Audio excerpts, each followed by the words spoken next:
What up, everybody? It's Frank Mula back at it again with another video today. You're watching Level Up, Double Down, where we don't play around unless it's video games. Now, as a reminder, we're currently on the road to 1,000 subscribers, and with that being said, this endeavor requires your utmost support. So if you find this video helpful, subscribing to the channel is the best way to support my work and to see more content like it. So consider doing me a solid. That's all I ask, and I hope I can earn your support today. And if you're already subscribed, then I want to express my deepest appreciation for your gesture. So with that out the way, let's go ahead and get things started. So on today's episode, I wanted to showcase and analyze the performance benchmarks I was able to gather from the newly released game, Forza Horizon 6, but with a little bit of a twist. They're going to be coming from 3 different era-specific PCs out of the following platforms, from oldest to newest. Z97, which is based on Haswell Bridewell, and it released in 2014 through 2015. X570, which is based on AM4 and it released in 2019 through 2020. And lastly, X870, which is based on AM5 and it released in 2024. To be more specific, I'll be running the game with the following CPU combination with their GPU respectively. The i7-5775C alongside the 1080 Ti, the R7 5800 XT alongside the 6950 XT, and lastly, the R9 9900X alongside the 9070 XT. For storage, I wanted to keep things fair as it pertains to the type of drive the game is installed on, apples to apples if you will, so each different PC being represented today will be ran from a 6 gigabit per second SATA 3 SSD, so at least that form of parity is being preserved. As far as memory is concerned, each platform will be operating on at least 32 gigabytes of RAM while originating from different DDR generations. That includes 32 gigabytes of DDR3 RAM on the Z97 platform, 32 gigabytes of DDR4 RAM on the X570 platform, and lastly, 48 gigabytes of DDR5 RAM on the X870 platform. For your convenience, I'll be posting the chart on screen depicting a visual representation of the specifications for each PC I'll be testing using the game's built-in benchmark tool to demonstrate how each of them perform comparatively towards one another. So take a moment to pause the screen if you need more time to review this information. Each and every item in the settings menu has been set to the Ultra preset at 1080p native resolution, so there's no resolution upscaling nor is there any ray tracing involved, especially since the 1080 Ti released absent of that feature. So without further ado, let the games begin!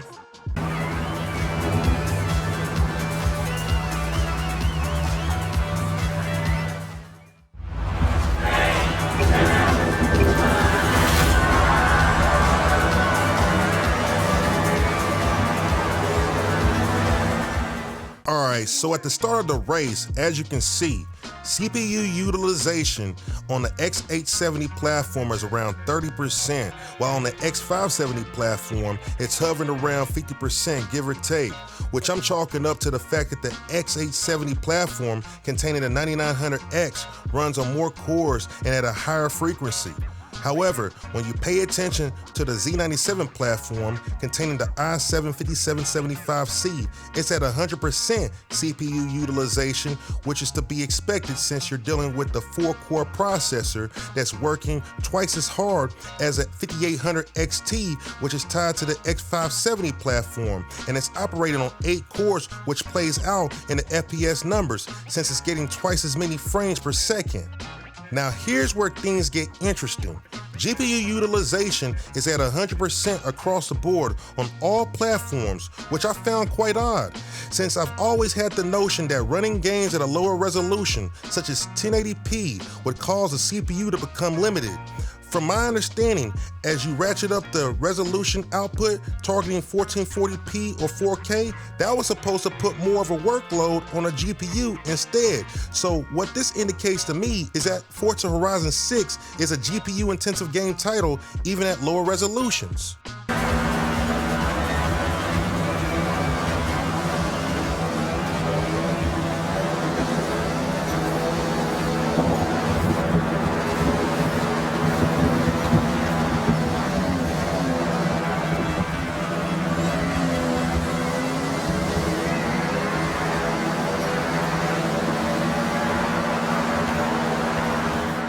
When you take a look at the frame time graph, the X870 platform comes out with the smoothest line plotted when compared to the other two platforms. This makes sense since it has the least amount of latency. However, on the Z97 platform, which includes a 1080 Ti, it has the most turbulent looking frame time graph compared to the other two platforms, which implies that there's inconsistent frame pacing due to having less than stellar 1% lows and a low average frame rate as witnessed by the amount of spikes throughout the line graph. Now, look at the latency. Sheesh! It's twice as high when compared to the X570 platform. One thing that did catch my attention is the fact that the 1080 Ti on the Z97 platform was able to run cooler at 56 degrees Celsius, even though GPU utilization was at 100%, which was better than the other GPUs it competed against, the 6950 XT and the 9070 XT, which are both more up-to-date, advanced AMD cards running close to 70 and 80 degrees Celsius respectively. To take it one step further, NVIDIA ended support for their Pascal lineup of cards back in October of last year, so they stopped producing optimized day one game-ready drivers compatible with those cards, such as the 1080 Ti. So for this card to run as cool as it did tells me that the Pascal lineup of cards NVIDIA gave us was something special, and I highly doubt we'll ever see NVIDIA release a set of video cards with as many IPC gains along with the price to value proposition that they offered ever again.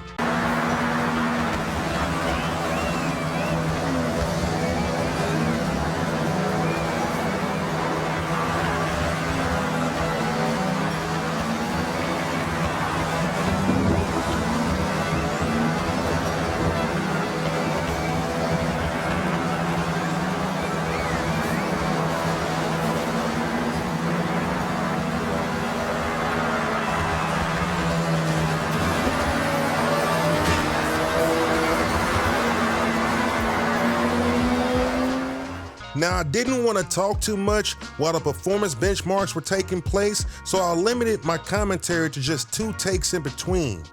Just to recap, Forza Horizon 6 pushes both the CPU and GPU very hard on the Z97 platform, which probably has a lot to do with the game running at ultra settings, causing gameplay for both the GPU and CPU to be limited. Compare that to the more modern platforms such as X570 alongside X870, which are mainly GPU limited at 1080p. You really won't have many issues running the game at ultra settings on both of those two modern platforms, since they did offer playable frame rates above 60 frames per second.